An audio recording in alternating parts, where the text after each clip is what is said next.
दोस्तों एसएससी यानी कि staff selection commission central government की सेकेंड लार्जेस्ट रिक्रूटमेंट बॉडी है in terms of vacancies. Procedure नहीं, वैकेंसीज। प्रोसीजर की अगर बात करें फिर तो मैं इसको टॉप 10 में भी इसको जगह नहीं दूंगा। तो यहां मैं आपके सामने कुछ एग्जाम्स के बारे में मेंशन करने जा रहा हूं जो एसएससी लेती है और उसका हालत क्या है, क्या अभी पोजीशन है उसके बारे में आपसे बात करूंगा। और ये जानने के बाद आपको पता चलेगा कि एसएससी जो इंडिया की सेकेंड लार्जेस्ट रिक्रूटमेंट बॉडी है उसकी क्या दयनीय हालत है, अपने कैंडिडेट्स अपने एस्पायरेंट के साथ वो क्या व्यवहार कर रही है, क्या मतलब उनकी दुर्दशा हो चुकी है, उसका शायद आपको कुछ आइडिया लगे। तो सबसे पहले जो एग्जाम है वो एसएससी एमटीएस का है। एसएससी एमटीएस का जो है वो लास्ट एग्जाम हुआ था संडे को 24 नवंबर को। दूसरा एग्जाम होता है एसएससी का, वो है एसएससी सीएचएसएल का, जिसका लास्ट एग्जाम हुआ था संडे को 29 सितंबर को। और एक होता है एसएससी सीजीएल। एसएससी सीजीएल का जो लास्ट एग्जाम हुआ था वो 29 दिसंबर को हुआ था।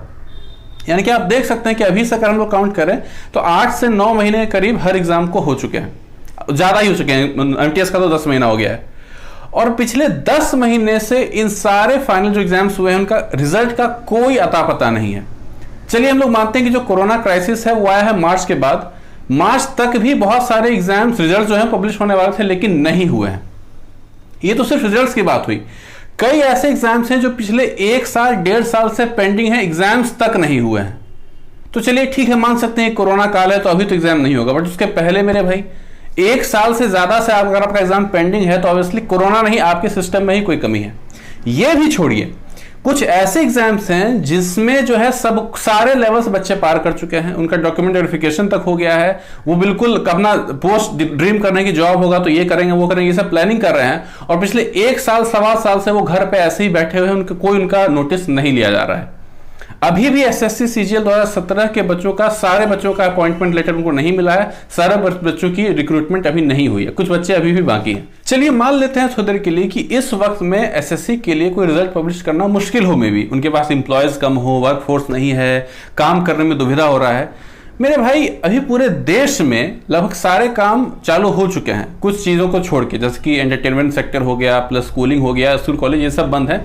इसके अलावा मैक्सिमम चीज़ें खुल चुकी हैं और यहाँ बात कर रहा हूँ मैं रिजल्ट्स पब्लिश होने का, जो कि आपका ऑफिशियल वर्क है। तो इसमें आखिर ऐसी क्या बड़ी चीज़ है जिसको आप लोग काम नहीं कर पा रहे हैं। अब यहाँ पे बात आती है कि हम लोग जो है दोस्तों वो जनरल कंपटीशन के बच्चे हैं, कॉम्पिटिटिव एग्जाम के। हम लोग पढ़ते हैं, एग्जाम देते हैं, पास करते हैं, जॉब लेते हैं।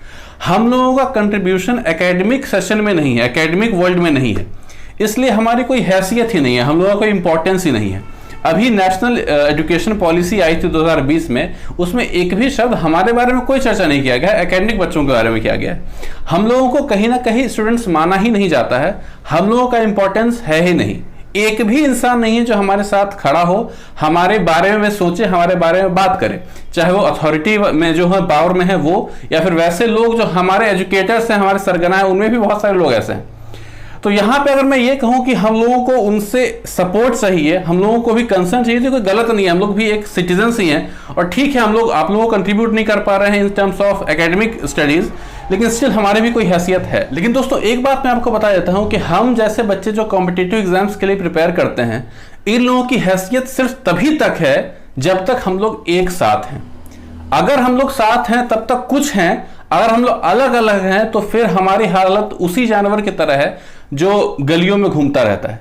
तो इस बात को ध्यान रखिएगा। तो दोस्तों आप लोगों के डिमांड पर, आप लोगों के नीड पर मैं यहाँ पे एक कैंपेन स्टार्ट करना चाहता हूँ जिसका नाम होगा #WakeUpSSC। अब इस हैशटैग का जो पर्पस है वो ये है कि एसएससी इन सारे पेंडिंग एग्जाम्स के रिजल्ट्स पब्लिश करे। वैसे बच्चे जिनका सब कुछ क्लियर है उनको अपॉइंटमेंट लेटर भेजे, उनको ज्वाइनिंग कराए, या अगर ये सब करने में वो फिलहाल अक्षम है तो प्रॉपर रीजन दे कि आखिर क्या ऐसी वजह है जिसकी वजह से इतना ज्यादा डिले रेगुलरली आपके एग्जाम्स में देखने को मिलता है। ये कोई आज की बात नहीं है, पहले भी जितने एग्जाम्स हुए हैं अक्सर ये डिले होता ही होता है, तो इसमें कोई नई बात नहीं है। तो मैं यही कह रहा हूं कि एसएससी हमारे कंसर्न्स को एक्नॉलेज करे और इस पे अपना रिएक्शन दे, इस हैशटैग का यही पर्पस है। अब दोस्तों ये जो कैंपेन है ये सिर्फ आप लोगों के लिए है और इस बार आपको खुद को सपोर्ट करना है।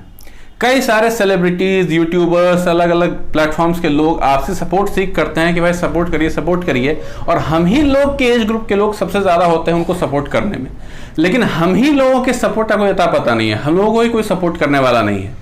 तो यहां मैं डिमांड करना चाहता हूं कि जितने भी लोग हैं आप जितने भी हैं, आपके ग्रुप हो, आपके पीयर हो, आपके जूनियर हो, आपके सीनियर हो, सबको इस कैंपेन से जुड़े और इस चीज को ज्यादा से ज्यादा फोकस में लाएं, ट्रेंडिंग में लाएं, ताकि ज्यादा से ज्यादा पावर जो लोग अथॉरिटीज में है, पावर में है, उनकी नजर तक ये बात पहुंचे। दोस्तों एक बात हमेशा याद रखिएगा कि हमारे यूनिटी पे ही सब कुछ डिपेंड करता है और हमारी यूनिटी असर करती है। अभी हाल फिलहाल में ही जो यूएफएम केस हुआ था उसमें हम लोगों ने कैंपेन किया और एसएससी ने उसका हल निकाला, हमारे फेवर में उसने डिसीजन दिया।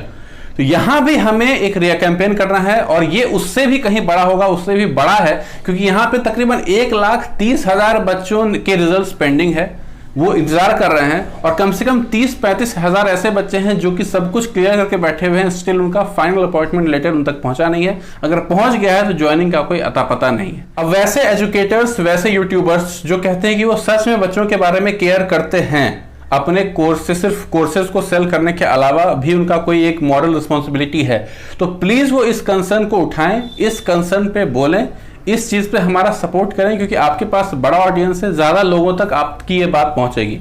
तो यही हैशटैग हर कोई यूज करे जिससे कि ये जो टैग है मल्टीपल टाइम रिपीट हो और ये बिल्कुल ट्रेंडिंग सेक्शन में पहुंचे।